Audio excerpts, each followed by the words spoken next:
বাক্সাৰ হালবাৰীত কেন্দ্ৰীয়ভাৱে ABSUৰ 57 সংখ্যক প্ৰতিষ্ঠা দিৱস পালন কৰা হয়। দিনজোৰা কাৰ্যসূচীৰে অনুষ্ঠিত কৰা হৈছে প্ৰতিষ্ঠা দিৱসৰ। ৰাতিপুৱাৰ ভাগত ABSUৰ সভাপতি দীপেন বৰুৱাই পতাকা উত্তোলন কৰে। ইয়াৰ পিছতে শান্তিৰ প্ৰতীক পাৰ চৰাই আৰু বেলুন উৰুৱাই আজিৰ কাৰ্যসূচী ৰূপায়ণ কৰা হয়।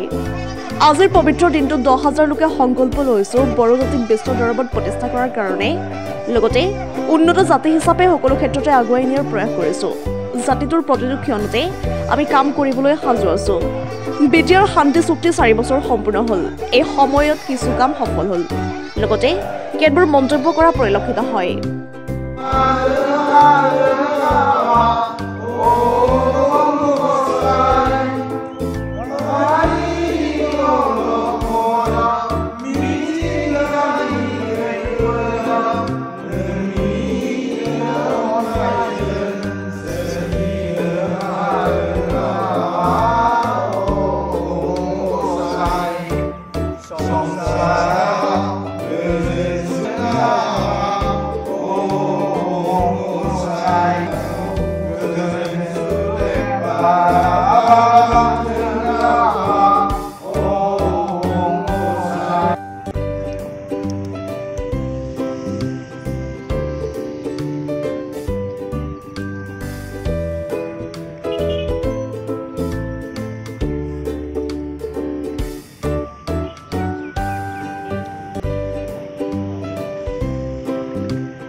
Allah